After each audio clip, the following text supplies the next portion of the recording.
I did want to read another email real quick. And this was from, I have printed some out. I've actually been able to read some. But this is from Jay in Nowhere, Indiana. And he wrote, Dear Jim and Brian, my cousin and I are 5 years apart. He, being the older one, has always had my back whenever I needed him. And he's always protected me. Whether I was right or wrong didn't matter. He protected me first and corrected me later. Kevin, my cousin, was in a motorcycle accident on September 19th of last year. He's been a shell of himself since. Nothing but hospitals and rehabs. And there's nothing more that us, the doctor, or the flying spaghetti monster in the sky can do. We decided that hospice was best for him. We're currently waiting for the process to end. This is the hardest week of my life, and I want to thank you from the bottom of my cold black heart for the laughs provided by you two. I don't know my life without him in it, but this is best. Jeff Hardy was always his favorite. We've been watching wrestling together since the 90s, and I'll never forget my ultimate protector. I love you, Kevin. From Jay in Nowhere, Indiana. And I just wanted to read that because I thought that Jay would like to hear it on the air. And obviously, we wish the best, and we send him our thoughts, no prayers, sympathy, and energy. How's that? I agree. And one more. What? Go ahead. What? Where's Nowhere, Indiana? That's a real place? It's early in the day, and it's Saturday. Your mind is elsewhere. No, it's not a real place, Brian. Actually, it's a number of real places in Indiana. Nowhere. It's all over the state. I've been to a bunch of them. Oh, the way you said it sounded like it was, sometimes in places, Intercourse, Pennsylvania, there are weird names of towns. Yeah, you got to go and there. Where would a place named Nowhere be better fit than Indiana? It made sense. 20 miles down the road from Erie, Indiana. See? Anyway, there's another email real quick. I'm just going to paraphrase this one. There's some personal things that he mentioned in it, not about me, about himself, but Sean, you know who you are. You've had a bad time the last couple of years, and you're trying to be more positive and change your mindset, and a big pick-me-up would be able to hear a happy birthday for Thursday, May 27th. Well, we blew right past that, didn't we, Sean? So hopefully you didn't get pissed off at us for it, but I've just seen this. So happy birthday, and fuck you. He asked for that also. So happy birthday, Sean, and fuck you, Sean, for May 27th. Consider this a retroactive happy birthday and fuck you. And keep positive. What are you snickering at again now? Keep fucking. Keep fucking. Was that... Who did the fucking routine? It was Eddie Murphy that did the routine of Norton fucking Cramden? And Cramden telling, Norton, I want you to fuck me in the ass. I'm going to bend over this table. And when I count to 3, start fucking. No! No! No! Oh, Ralphie boy! No! Anyway, who says I can't do impressions? Oh, come on. You know what I'm going to be doing next? Hold on. I've lost my notes. You know what I'm going to be doing now? You don't know much about well, you may know about the concept, but you know little about this, my involvement in this. Have you heard about the NFTs? Oh, of course. They're the big thing right now. Oh, of course. Of course, you're best friends with Microsoft. I know Office. Yeah. So you naturally know about an NFT. Would you explain to me what the fuck they are? Because I've had people try, and I'm going to have some of me, and I don't even know what the fuck it is yet. That's the complicated part. I know what it is. I have a general idea of the principle, and I have no idea of how to explain it. NFT is a digital token, and there's a blockchain so that someone purchases the digital token, and this, let's be frank, this meaningless thing is owned by someone. Now, wait a minute. And they now own this meme or It really could be anything. It could be anything digital. Well, that's right. Well, just how you bandy around the word meaningless. It's not meaningless if I'm involved.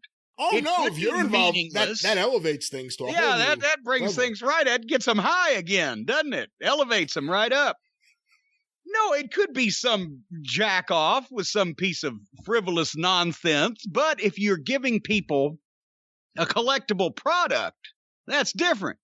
I have no idea what the fuck these things are, except they exist on the interwebs, and they are traded, and they are collectible. Well, if anything, I'm a collector, so if anything's collectible, then I want to know about it, and I'm talking to some gentlemen right now. I even use that term respectfully. They are gentlemen. They use their left and right turn indicator and use proper English.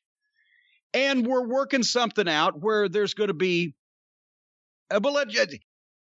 different varieties of these, depending on the collectible level and different amounts of these things. But the real crux of the matter, the big time Jim Cornette NFTs are going to come with one-of-a-kind, personal, ring-worn stuff, rare merchandise of Jim Cornette himself, autographed, etc.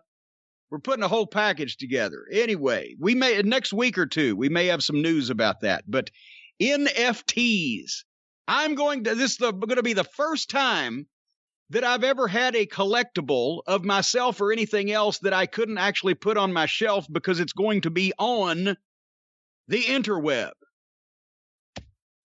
But you can still, I guess, maybe they're, holy shit. I just hope that they're not produced by Microsoft Office. I guess the next thing would be Cornette cryptocurrency.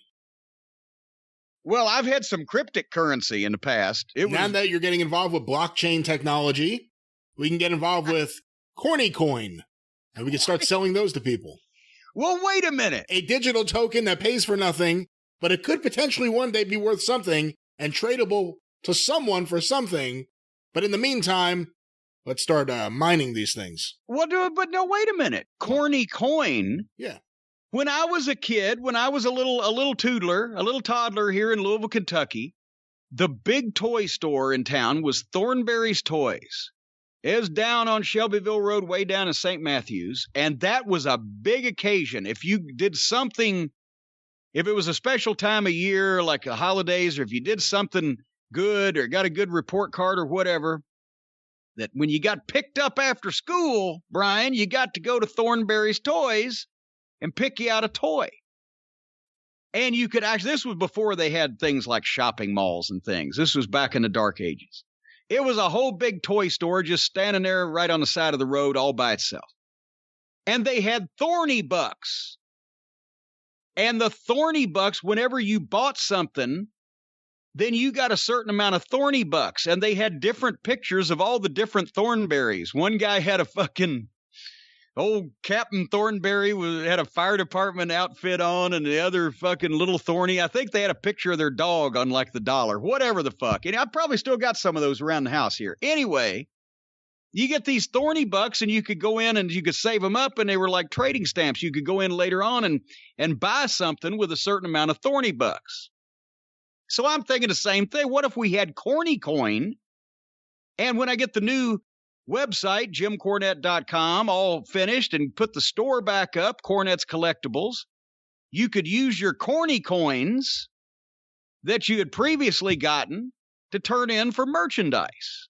There may be an idea here. Yes, but we would really need to monitor this, because if we're going to do it as a cryptocurrency, then obviously the value of the Corny Coin itself would fluctuate and go up and down. So you can't have a Corny Coin's value drop and it's still redeemable for a restraining order, for instance. Well, no, my shit never goes down. See, that would be the rule with the Corny Coins. They only go up. What we could do is we could print up like $10,000 in Corny Coins. No, that's not how it works. And then we could send them out to people, and then they would turn around and buy stuff off my website with those Corny Coins. But I'd be selling all that product.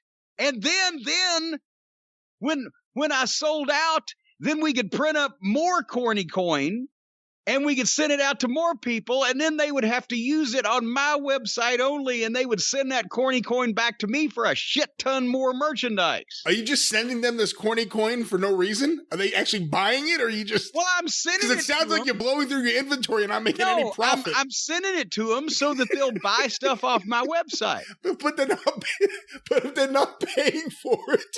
And Well, yes, they are. They're paying. They're paying for it with the corny coin.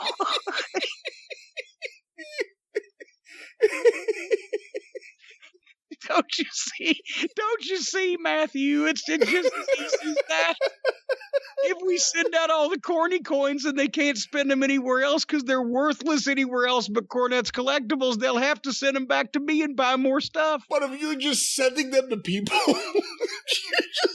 and they're just redeeming them and buying stuff, you're not actually making any money because you're just sending the money out to people. Well, my God. Shit.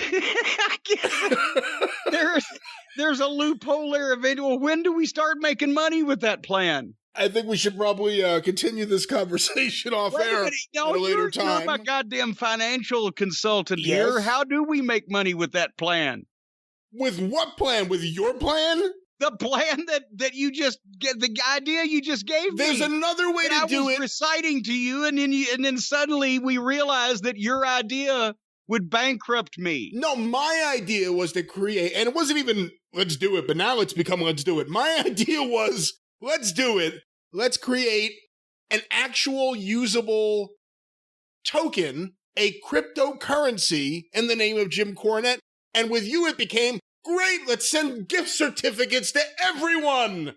And it's a completely different thing. This is as if you actually had dollar bills, although they're not physical, they're just mental and on the computer. And then you can redeem them for things based on their value on that particular day. Like I said, maybe this is an off-air conversation. Well, I don't know if I want to. I don't know if I want to have you talk more economics on the air. I'm not sure I know how that whole thing works. Anyway. Oh.